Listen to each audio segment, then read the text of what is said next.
Amados hermanos, bienvenidos al programa Regresando a la Senda Antigua, conectado con Teshuvah TV.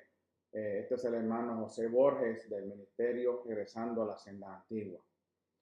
Como todas las semanas continuamos con las parashá y vamos a estudiar una parashá en esta semana que nos va a enseñar, por medio de los ojos de esta parashá, nos va a enseñar la gravedad de lo que es invadir o también, como diríamos, el quitarle la posición a una persona sin tener la autorización, encroachment, o también se le puede hablar de usurpación.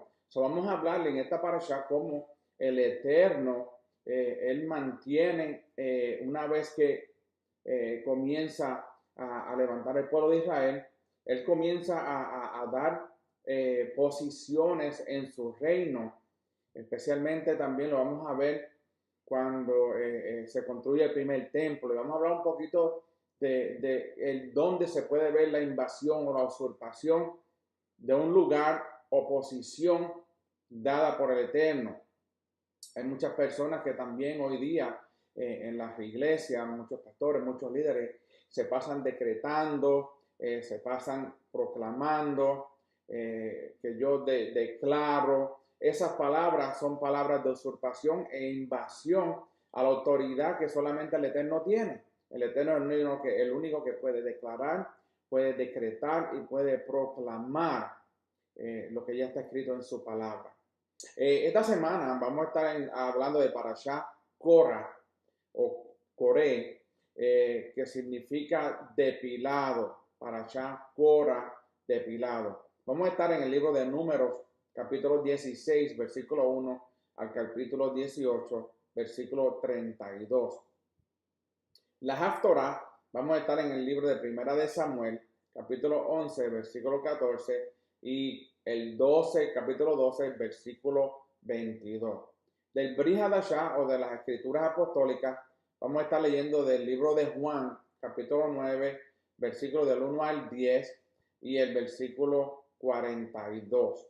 Interesante, nuevamente, para poder entender esta parashá, yo quisiera darle lo que significa usurpación o invasión, para que podamos entender que esto es un grave problema, porque el Eterno ha establecido límites y posiciones en su reino. Invasión es cuando alguien ilegalmente usurpa o persigue o lleva a cabo funciones de oficina pública para la cual no estaba apropiadamente establecido. ¿Okay? En este caso, el fiscal puede instituir una acción en nombre del pueblo en iniciativa propia o a petición de una persona particular contra cualquier persona que usurpa o ilegalmente ocupa o persigue cualquier oficina pública, civil o militar. Y esto es un tema que es bien delicado, porque muchos hoy en día no conocen la gravedad de lo que es usurpar o invadir. Hay requisitos o elementos del delito de invasión, y uno de ellos es que una persona tenga un cargo público. Para que haya usurpación, para que haya invasión, una persona tiene que tener un cargo público. Y vamos a ver entonces la parashá Korah, cómo eso se aplica. También tal persona ha sido establecida válidamente por una autoridad.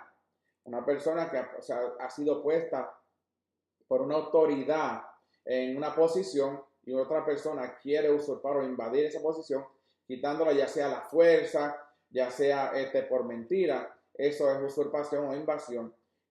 También lo vemos cuando hay un golpe de Estado. Cuando hay un golpe de Estado, vemos que lo que están es usurpando la autoridad que fue dada a un rey, a un líder o a un presidente. Tercera, que una tercera persona por la fuerza amenaza, engaño, fraude o cualquier artimaña o impropia interferencia tomar el lugar de la persona a quien fue instituido válidamente en este público o esta posición pública. Cuando una persona usurpa la posición de otra, tiene que tomar un juicio si el usurpador afirma que tiene derecho a ocupar esta posición. Se presenta entonces el juicio y el juez toma la decisión a base de lo que está establecido de los límites.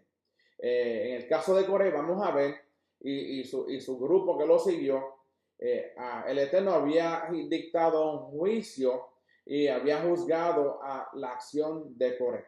Vamos a entrar entonces a la parasha, comenzando con el libro capítulo 16 de Números, versículo 1. Ya teniendo por base, fundamento, lo que significa usurpación y lo que significa invasión, vamos a ver por medio de esta parasha, por medio de los ojos de Parashá Korah, dónde y cómo se aplicó y cuáles son las consecuencias que eso acarrea a una persona que quiere usurpar o invadir la posición de una persona ya puesta por una autoridad. El número 16, versículo 1 dice, y se rebeló Korah, hijo de Yishar, hijo de Keat, hijo de Leví, con Datán y Abirán, hijos de Eliab, y On, hijo de Pelet, hijo de Rubén. Korah no había sido nombrado jefes de los keatitas, sino el que había sido nombrado jefe era Elitsafán, un primo más joven. Esto hace referencia a un comentario sobre Números, capítulo 3, versículo 30.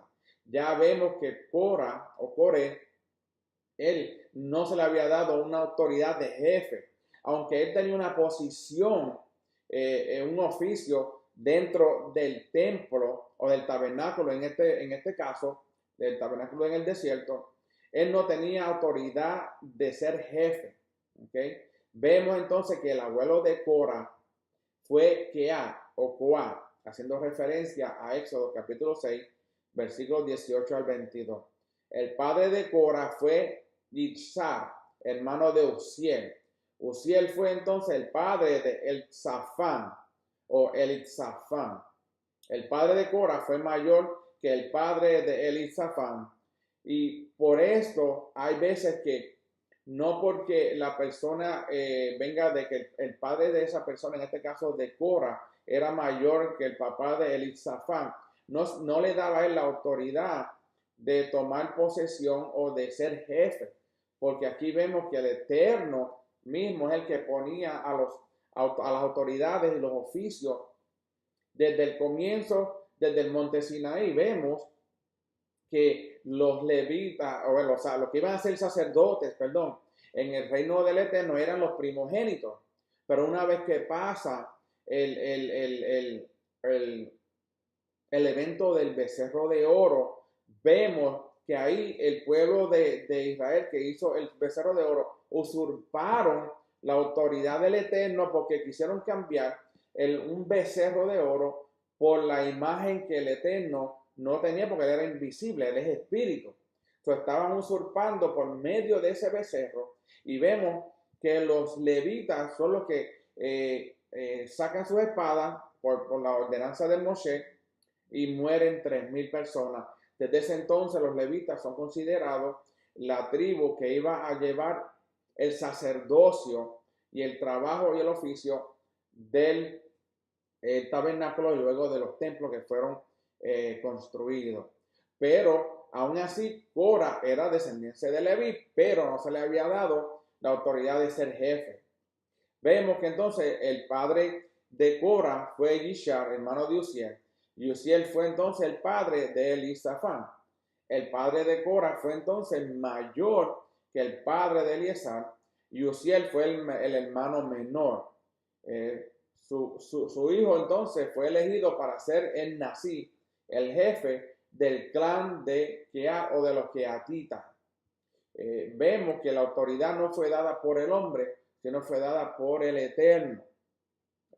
A veces nos hacemos esta pregunta: ¿qué sienten los hermanos mayores y los primos mayores cuando el más pequeño es nombrado para ser su jefe? Eso pasó con Jacob y los 12 hijos.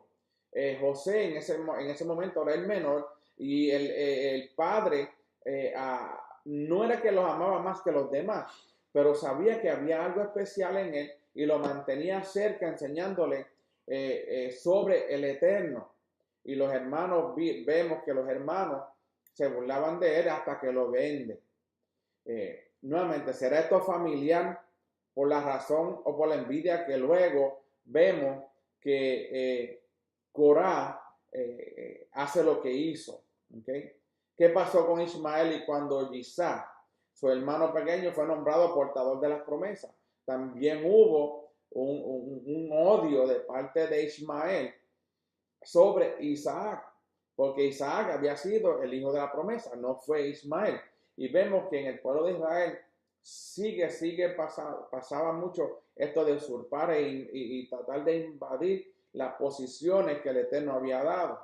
¿Qué había pasado también con Esaú cuando su hermano menor obtuvo la primogenitura y la bendición en lugar de él? Vemos que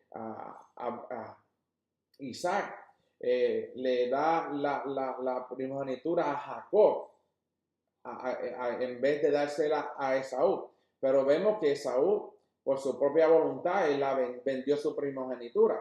Pero también ya había establecido que cuando ellos nacieron, el mayor le iba a servir al menor. Pero todo esto viene de parte del Eterno. Nosotros no podemos cambiar la autoridad que el Eterno le ha dado a ciertas personas. En este caso vemos que se le fue dado a Jacob, se le dio dado a Isaac. ¿Okay? Ellos tuvieron celo y amargura. Esos celos y esas envidias fueron transmitidas entonces a sus descendientes a lo largo de las diferentes generaciones. Y esa es la causa de las actitudes adversas entre los árabes y el pueblo de Israel, entre el Islam y el judaísmo, y entre los romanos y los judíos, entre el cristianismo y también entre el judaísmo. Vemos como hoy también hay ese celo, esa amargura por aquellos que queremos vivir de acuerdo a la Torah y en obediencia, y hemos sido burlados, hemos sido como diríamos, la palabra o el orden del día en las conversaciones de las personas, porque creen que uno está convirtiéndose a judío cuando eso no es correcto. Nosotros somos Israel, porque eran 12 tribus. Y vemos que en muchas conversaciones están nuestros nombres a causa de ese celo y de esa amargura. Y vemos que los descendientes de Ismael adaptaron una religión que cultiva el odio contra el judío, o todo lo que significa, todo lo que tiene que ver con el Eterno, ellos van en contra. Lo mismo había sucedido con el cristianismo. Se formó una religión basada en no querer ser como los judíos. Y vemos que Constantino en su tiempo declara entonces la religión cristiana como la religión del imperio, cambia el día del servicio del Shabbat, de guardar el Shabbat al primer día de la semana, y hizo tantos cambios que fue una ofensa en contra del Eterno. Vemos también que los descendientes de Saúl formaron el imperio romano y el odio contra el pueblo de Israel se puede encontrar en todo el sistema romano. Los romanos siempre han odiado al pueblo de Israel, especialmente a los judíos, porque eso en el primer siglo la casa de Judá era la que estaba bajo el imperio romano, y la religión romana sigue con esa actitud. La raíz de este odio que ha venido de generación en generación es una situación familiar, porque vemos que todo comenzó con Abraham, Ismael y Isaac, que eran hermanos. Después vino Isaac cuando tuvo a Jacob y Esaú, hermanos, y todo es un problema familiar. Si lo pensáramos hoy en el día de hoy, podríamos decir que esas familias eran unas familias disfuncionales. Nadie puede decir que eran perfectas, eran disfuncionales porque había problemas entre ellos. Y vemos qué problema ha traído hasta el día de hoy. Por eso vemos que la cuna para la rebeldía de Cora fue su situación familiar. No era porque estaba hablando de otras personas que eran familia. No, estaba hablando de su primo, que era menor que él, y se le había dado una autoridad. Y vemos que esta raíz de amargura es la que trae a Coré, porque su primo menor fue elegido como jefe sobre él, y donde él no fue nombrado a tener un puesto importante más allá del ministerio levítico normal. Él lo que quería hacer era sacerdote. Pero eso no fue lo que había establecido el Eterno cuando estableció los parámetros, los límites, los boundaries en cuestión de oficios y responsabilidades. ¿Cuán es importante a nosotros que saquemos la envidia de nuestro corazón y que no sigamos con esa misma agenda, ese mismo patrón que hubo en Ismael, que hubo en Esaú y que hubo también en Cora? Alguien pensaría que Hashem debería haber dado a Cora un puesto importante para que no se enfadara y llegara a esta rebeldía. Pero así no funciona el reino del Eterno. El reino del Eterno es guiado por Él. Nadie tiene que guiar ese Eterno. Y como es su reino, Él es el rey, Él decide a qué puesto, a quienes poner en diferentes puestos y oficios. Él conoce el corazón del hombre. El problema no es Hashem, sino la envidia y la falta de humildad en el hombre carnal y no en el hombre espiritual. La solución no es darle a un hombre ambicioso un puesto de responsabilidad, sino que sea una persona humilde y aprenda a someterse a los líderes que Hashem ha puesto sobre ellos. Y eso se ve el día de hoy también. Muchas personas, porque piensan que llevan muchos años en el Evangelio, pues los que vienen detrás no pueden ser puestos en posición de autoridad porque ellos lo saben todo y ellos son los primeros, y muchas veces eso es por celo, envidia y porque no quieren que le quiten sus puestos. Por eso vemos que esa fue la medicina que Hashem estaba dando a Cora, porque Cora no era una persona humilde, era muy altanero, pero él no la quiso tomar y tratar con el pecado en su alma, sino desarrolló su rebeldía hasta que llegó a donde él llegó y el resultado. Por eso tenemos ejemplos contrarios que muestran que no hubo envidia cuando el hermano menor fue nombrado a una posición superior, Moshe y Aarón. Aarón era el hermano mayor y a Moshe se le dio la autoridad de sacar al pueblo de Israel. Se le dio la autoridad de hablar panín japanín, cara a cara con el Eterno. También vemos Efraín y Manasés. Cuando Jacob bendice a los hijos de José, le pone la mano derecha sobre Efraín y la mano izquierda sobre Manasés. Y no hubo ninguna discusión entre ellos. ¿Okay? También vemos en Joseph, porque logró inculcar la Torah en sus hijos dos mayores, ellos no tuvieron la misma envidia y pelea que él mismo había experimentado con sus hermanos. Joseph entonces pudo romper esa maldición, rompió esa maldición generacional y combatir y erradicar de su propia familia toda clase de envidia.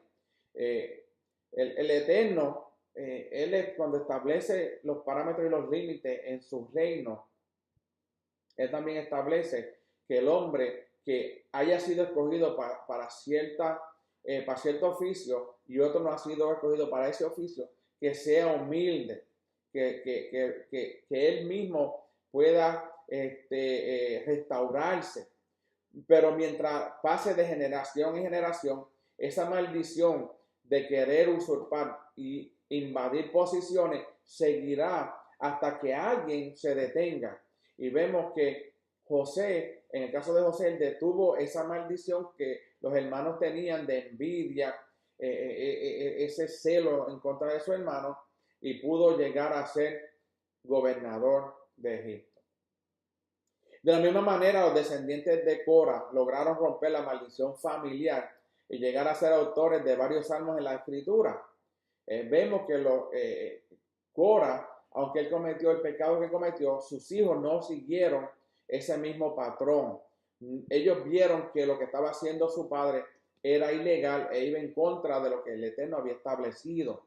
Y hasta escribieron salmos. Ellos eran levitas que tenían puestos importantes. El profeta Samuel fue descendiente de Cora, haciendo referencia a Primera de Crónicas 6:33 a 38. El que está contento y fiel en la posición que se le ha dado y el llamado que el Eterno le ha dado recibirá una gran recompensa. ¿Ok? No va a recibir maldición, sino va a recibir recompensa.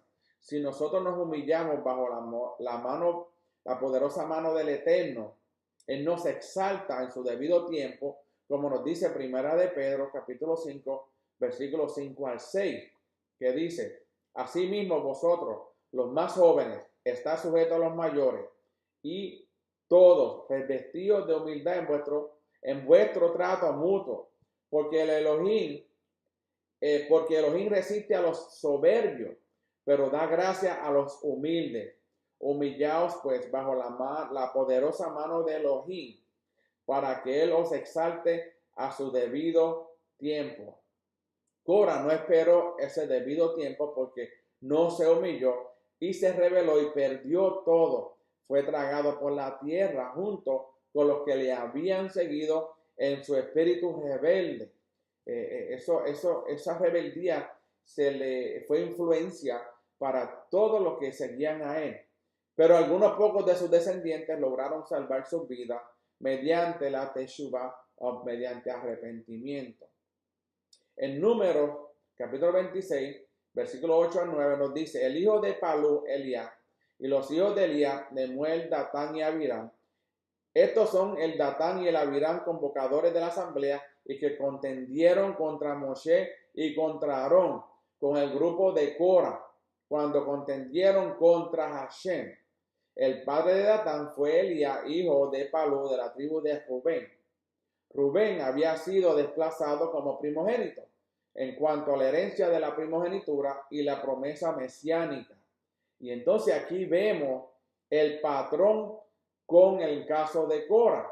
Vemos que Datán y Abirán eran descendientes de Rubén, y sabemos que a Rubén se le quitó la primogenitura por lo que él hizo. Y me imagino, según nos cuenta la historia, que Rubén no enseñó a sus hijos y a sus descendientes a ser humildes, sino a llevar ese rencor en su corazón porque le habían quitado la primogenitura a él.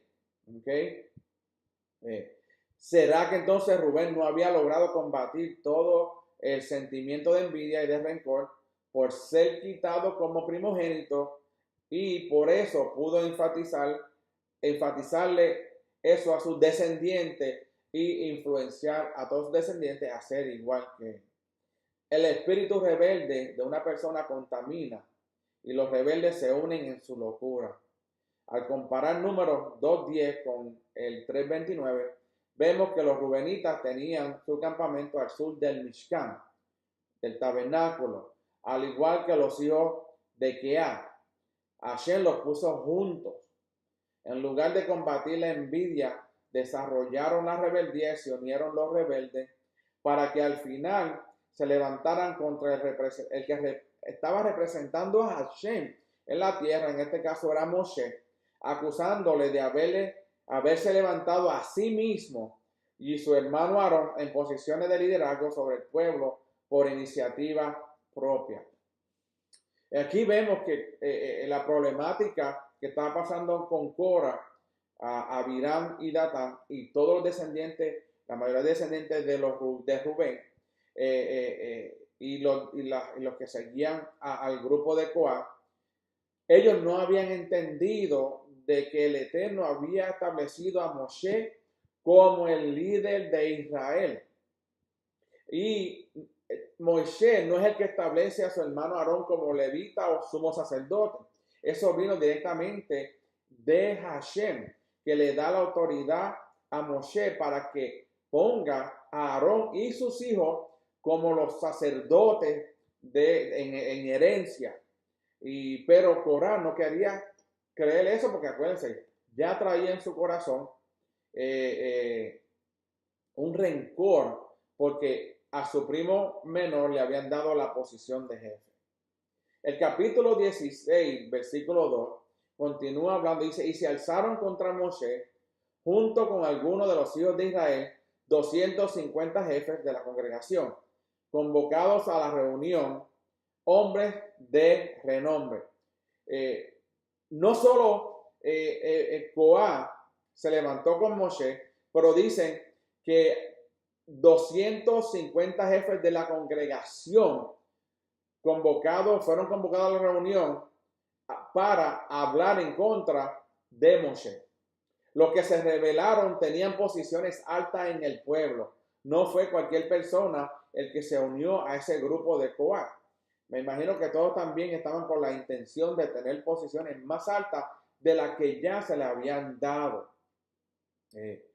Cuando yo estuve en el ejército por 24 años, y mientras uno va en años en el ejército, uno va recibiendo un rango que va recibiendo según va haciendo sus misiones, según va estudiando, aprendiendo más.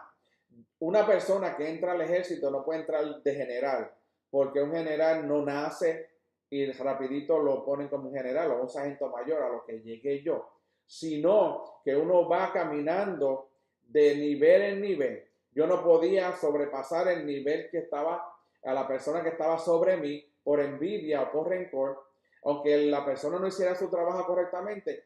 Él había sido que había puesto por el ejército porque tenía el rango para esa posición y yo no lo tenía. O sea, yo no podía usurpar esa posición hasta que llegara mi tiempo, que entonces, de acuerdo al nivel que yo llegara en el ejército, tenía la posición que me tocaba. Y eso así pasaba en el tiempo de Cora. Cora tenía un rango, una posición, pero una posición que a él no le gustaba. Él quería la posición de Moshe, él quería la posición de Aarón. Él quería ser el mero mero, el jefe de todo. El versículo 3, capítulo 16, versículo 3 dice, y se juntaron contra Moshe y Aarón y les dijeron, es demasiado para vosotros, porque toda la congregación de todos ellos son santos y Hashem está en medio de ellos. ¿Por qué entonces os levantáis por encima de la asamblea de Hashem? Estamos viendo aquí esto, qué atrevimiento. Continúa el verso diciendo, dijeron a Moshe y Aarón, es mucho para vosotros, Raf Lahem. Tenéis una posición demasiado alta. ¿Pero quién decide qué posición es alta y qué posición le toca a quién? Era el Eterno. Ellos no tenían la autoridad de decir, oh, usted tiene una posición muy alta. O en otras palabras, os levantáis por encima de la asamblea. Como quien dice, ustedes tomaron su autoridad propia para levantarse sobre el pueblo de Israel. No fue así. O vais en contra de las reglas democráticas. Pensaban que Moshe estaba dando privilegio a sus familiares y allegados. Por eso no fue lo que estableció el Eterno. El Eterno fue el que estableció las posiciones de cada persona que estaba destinado a trabajar en el tabernáculo y alrededor y fuera del tabernáculo. Ellos dudaron del origen divino de lo que estaba haciendo Moshe. Mateo 24:45 nos dice, ¿quién es? Pues el siervo fiel y prudente a quien su Señor puso sobre los de su casa para que les diera la comida a su tiempo. Este texto entonces nos enseña que Hashem es el que pone líderes sobre otros. No es lo mismo levantarse a sí mismo que ser levantado por Hashem. Y Corá quería levantarse por sí mismo, no por Hashem. Moshe no había escogido la posición que tenía por encima del pueblo. Yo me imagino que cuando Moshe estuvo en el frente de la salsa que ardía, sabemos que decía, yo no puedo, yo no soy la persona que puede llevar a sacar a ese pueblo de Israel. Yo no soy el designado. Búscate a otro. El mismo Moshe no quería. Y el Eterno fue el que dijo, no, a ti te voy a enviar. Y sabemos lo que pasó en esa discusión, en esa conversación. El Eterno lo había puesto allí al igual que Aarón. Así que al criticar esas posiciones, no estaban criticando a los hombres, sino a Hashem, que los puso allí, que los había puesto allí. Eso pasó cuando el pueblo de Israel estaba pidiendo rey y Samuel se sentía como agobiado y el Eterno dijo, no te preocupes, porque a ti no es que están negando, a ti no es que están rechazando, me están rechazando a mí, al Dios Todopoderoso. Y vemos que continuamente vemos en el pueblo de Israel que esto estaba sucediendo en Corá, y esta historia todavía no termina. Vamos a continuar con esta historia porque es una historia que nos debe enseñar a nosotros en el día de hoy a no practicar lo que ese pueblo practicó en el desierto. El capítulo 16, versículo 4, continúa hablando y diciendo, cuando Moshe escuchó esto, cayó sobre su rostro. ¿Cuál fue la reacción de Moshe? Moshe se puso a pelear con ellos y a discutir, a decirle, no, Dios me puso aquí, el Eterno me puso aquí, solo ustedes tienen que obedecerme. No, él se postró ante Hashem, que le había puesto en esa posición en lugar de defenderse ante las acusaciones del pueblo. ¿Por qué? Porque el que se humilla será enaltecido. Moshe y Aarón se sometieron bajo la mano poderosa del Eterno y así podían combatir la rebeldía dejando todo en las manos del Eterno.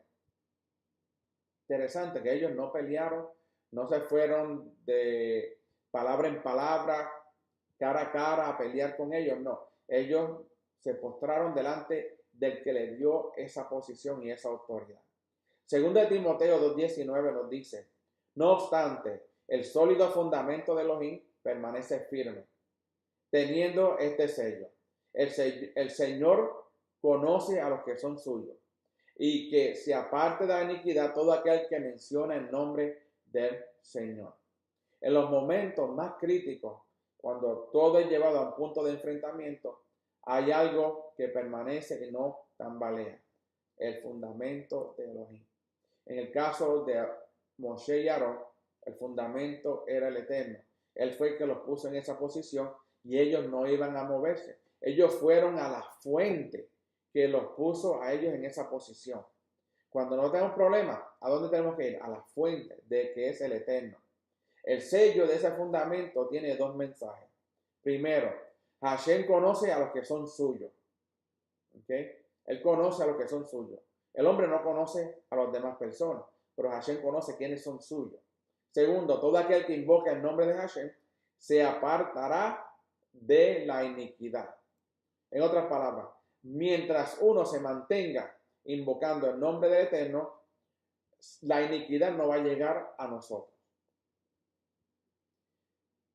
Continúa hablando el capítulo 16, versículo 5. Dice, y habló a Cora y a todo su grupo diciendo, mañana temprano Hashem mostrará quién es de él y quién es santo, y lo acercará así, aquel a quien él escoja, lo acercará así.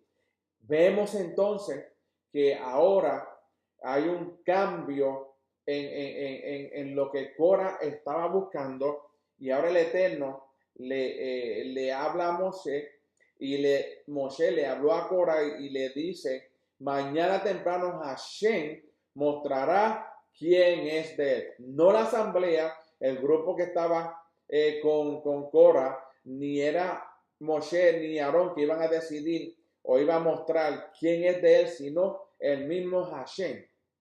En este texto tiene que ver con el primer mensaje del sello del fundamento de Elohim. Hashem conoce a los que son suyos. Y el segundo mensaje está en el versículo 21, que vamos a ver el comentario más adelante. Okay. Capítulo 7 del 16 continúa hablando y dice, poned fuego en ellos y echar incienso sobre ellos mañana en la presencia de Hashem. Y el hombre a quien Hashem escoja será el que es santo. Es demasiado para vosotros, hijos de Leví. Los levitas ya tenían una posición alta, pero estaban buscando una posición superior sin entender quién es el que pone autoridad. Yo me hago preguntas mientras estudio las parashá y veo cómo el pueblo de Israel, ellos se comportaban habiendo visto los milagros que el Eterno hizo.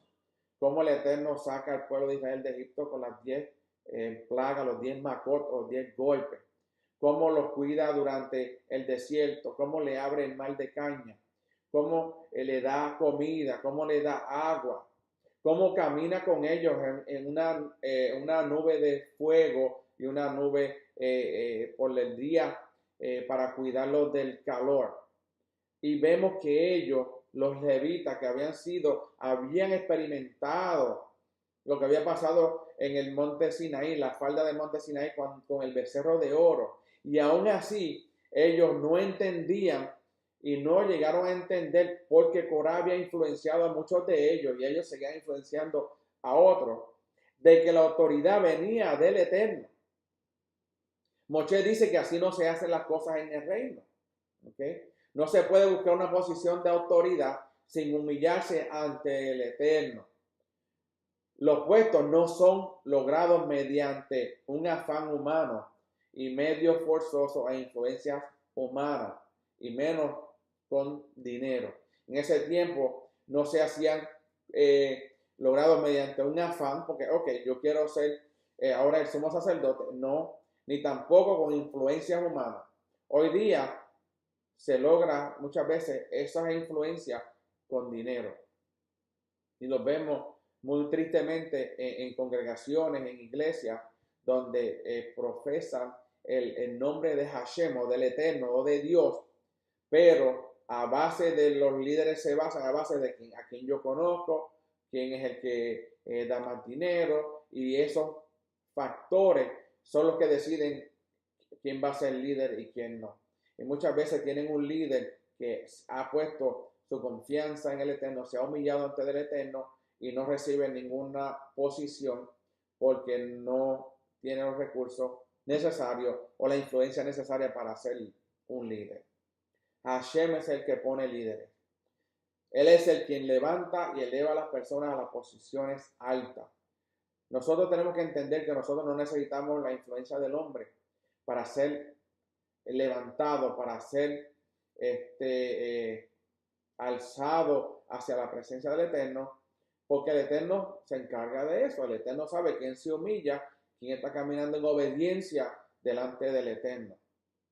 Tenemos que tener cuidado con la lucha de poder. Eso es algo que ha cometido muchos errores, hasta crímenes por la autoridad, el poder, hasta matar gente para poder adquirir mucho poder. Si no sabemos a dónde está la fuente de autoridad, estamos perdidos. Como dije anteriormente, nuestra fuente de autoridad es Hashem. Los rebeldes invocaron el poder del pueblo para afirmar su posición de liderazgo, como ellos dijeron. Todo el pueblo es santo, tiene una posición alta delante del Eterno. Vosotros estáis tomando una posición demasiado alta, puesto que todos somos iguales. Nadie es mejor que otro. Así que nosotros también podemos opinar. Nosotros también podemos estar en una posición alta. Este era como diríamos, el fundamento de Corá, de que todos eran iguales, de que todos eran santos, de que ellos se habían puesto sobre ellos mismos una posición que ellos no merecían. Y vemos que eso sucede también hoy en día, y es un peligro. Algunos comentaristas opinan que fueron los primogénitos de la tribu de Rubén que se levantaron junto con Corá. Los primogénitos habían sido reemplazados por los levitas en su función de sacerdocio, como yo dije al principio. Sin embargo, no podían exigir una posición que Hashem les había quitado. Ellos no entendían la esencia de la autoridad. Aunque eran primogénitos, ya la primogenitura en ese momento había sido cambiado de los primogénitos a la tribu de Leví para trabajar en el tabernáculo y luego en los templos. La autoridad no viene del pueblo, sino de Elohim, que es el juez supremo, que es la autoridad máxima, como nos dice 1 Timoteo 3, del 1 al 7. Palabra fiel es esta: si alguno anhela el cargo de líder, buena obra desea hacer. Un líder debe ser, pues, irreprochable. ¿Era irreprochable Corá en ese momento? No. Marido de una sola mujer, sobrio, prudente, de conducta decorosa, hospitalario, apto para enseñar, no dado a la bebida, no pendenciero, sino amable, no contencioso, no avaricioso. Corá y su grupo tenían todas estas características. Que gobierne bien su casa, teniendo a sus hijos sujetos con toda la dignidad. Pues si un hombre no sabe cómo gobernar su propia casa, ¿cómo podría cuidar de la congregación de Elohim? No un recién convertido, no sea que se envanezca y caiga la condenación en que cayó el enemigo Hasatán, debe gozar también de una buena reputación entre los de afuera, para que no caiga en descrédito y en el lazo del diablo. No es malo desear un puesto de liderazgo, no es malo, si uno tiene motivos puros. Si no hay motivos puros, no es malo entonces desear un puesto de liderazgo. Si los motivos son de ganancia financiera, de ganancia para herencia, de ganancia para su familia, para que su familia esté bien, y no es pura en el sentido de cuidar el rebaño que el Eterno ha puesto en las manos, entonces no está deseando un puesto de liderazgo correctamente. El llamado al liderazgo se manifiesta normalmente primero como un deseo. Lo que se requiere de un líder es que esté sujeto al Eterno, obedeciendo sus mandamientos, teniendo un carácter aprobado.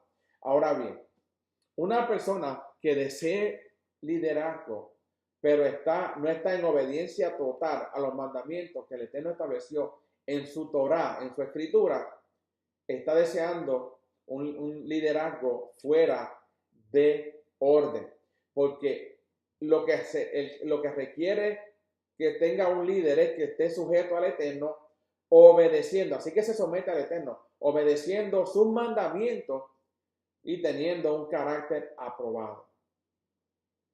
Capítulo 16, versículos de 9 al 10, continúa hablando y dice: no es suficiente que el Elohim de Israel os haya separado del resto de la congregación de Israel para acercaros así, a fin de cumplir el ministerio del tabernáculo de Hashem, y para estar ante la congregación para ministrarle, y que se te ha acercado a ti, Cora, y a tus hermanos hijos de Leví contigo, y pretendéis también el sacerdocio. Qué interesante, le está diciendo, ya él tenía el ministerio en el tabernáculo, él ya era levita. El solamente ser levita ya había sido dado un oficio de autoridad en el pueblo. Moshe les está recordando su posición predilecta como levitas y jefes. Nuevamente, ya los primogénitos no eran los sacerdotes y los levitas, era la tribu de Leví. No era suficiente para ellos servir a Hashem de esa manera.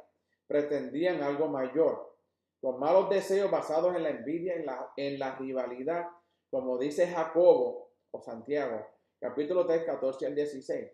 Pero si tenéis celos amargos y ambición personal en vuestro corazón, no seáis arrogantes y así mintáis contra la verdad. Esta sabiduría no es la que viene de lo alto, sino que es terrenal, natural, diabólica. Porque donde hay celo y ambición personal, allí hay confusión y toda cosa mala. Qué interesante.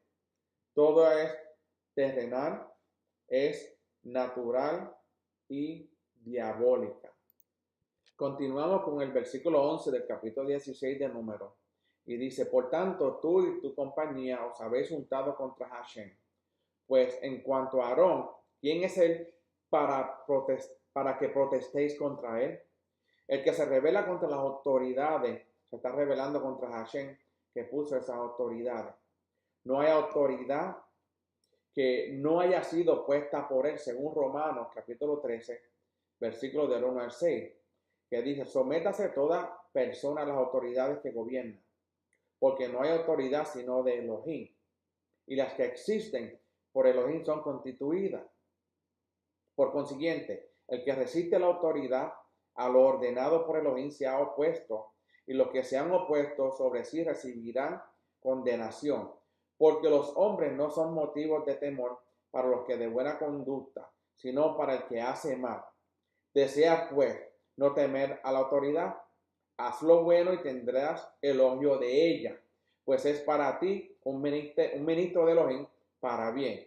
Pero si haces lo malo, teme, porque no en vano lleva la espada, pues ministerio es de Elohim, un vengador que castiga al que practica lo malo.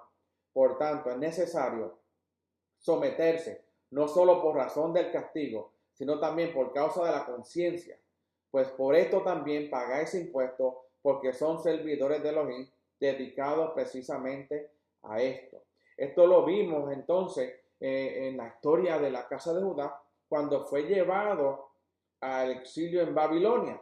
El mismo Jeremías, profeta Jeremías, él profetizó que Nabucodonosor iba a destruir a Jerusalén y ellos iban a ser llevados cautivos a Babilonia por el pecado que había en el pueblo.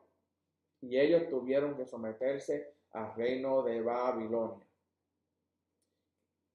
Queremos recibir bien, tenemos entonces que ser obedientes y llevar una vida delante del Eterno como Él dicta que se lleve. Capítulo 16, verso 13, continúa diciendo: no es suficiente que nos haya sacado de una tierra que emana leche y miel para que muramos en el desierto, sino que también te estás haciendo un príncipe sobre nosotros. Aquí vemos que hay rebeldía abierta contra la propiedad delegada o la autoridad delegada. Moshe tenía el derecho de gobernar sobre ellos, no por su propia voluntad, sino para cumplir un llamado que el Eterno le había hecho a él. Él no se puso por sí mismo. Pero aquí vemos que esto es una rebeldía abierta. Hay rebeldías que son detrás de las paredes o en silencio o a escondida, pero también hay una rebeldía que es abierta. En este caso, Corá era abiertamente. Capítulo 16, versículos 21 y 26 dice: apartaos de entre esta congregación para que yo la destruya en un instante. Y habló a la congregación diciendo: apartaos ahora de las tiendas de estos malvados y no toquéis nada que les pertenezca, no sea que perezcáis con todo su pecado. Aquí entonces encontramos el segundo mensaje del sello que está en el fundamento de Elohim: apartaos de entre esta congregación. Apartaos ahora de las tiendas de estos malvados y no toquéis nada que les pertenezca. El que invoque el nombre de Hashem tiene que apartarse de la maldad. Sin santidad nadie verá al Eterno, haciendo referencia a Hebreos 12, 14.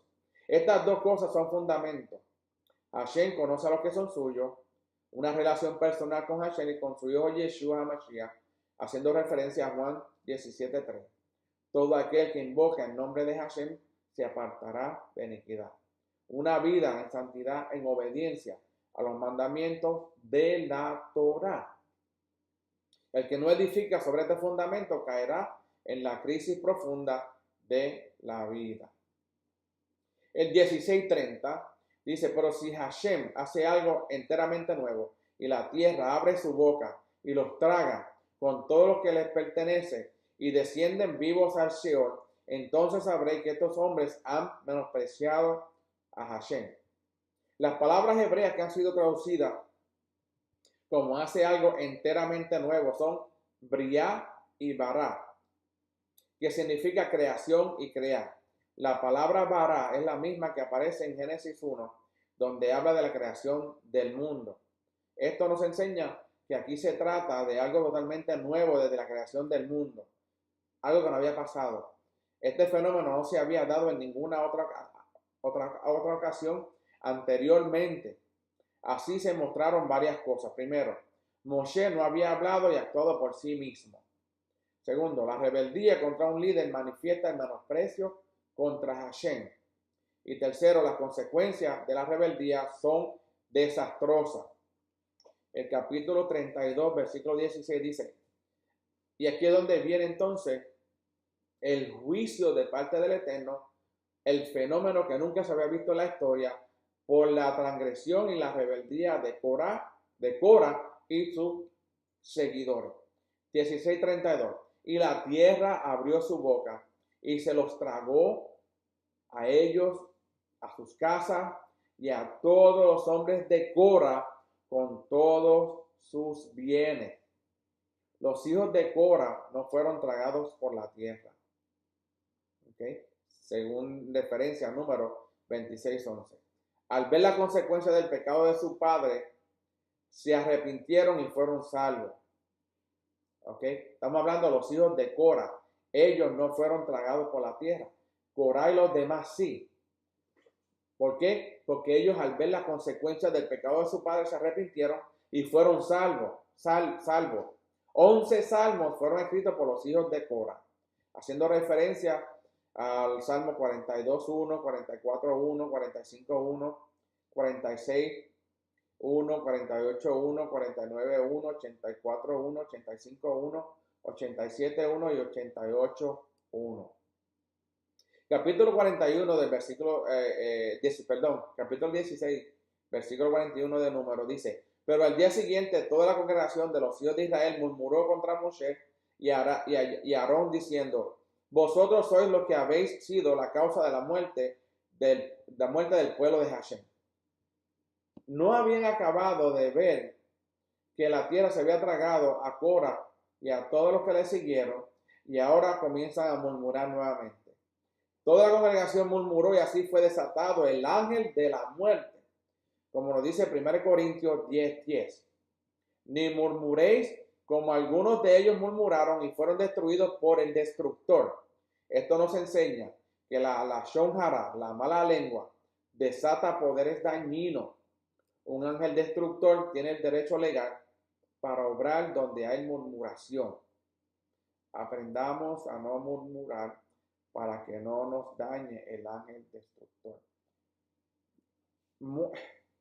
Esto es increíble cuando uno lee esta porción, como un pueblo o el otro grupo que murmuró al otro día, habiendo visto de que la tierra se había tragado a Cora y a sus seguidores, tienen la osadía de murmurar en contra nuevamente del siervo del Eterno.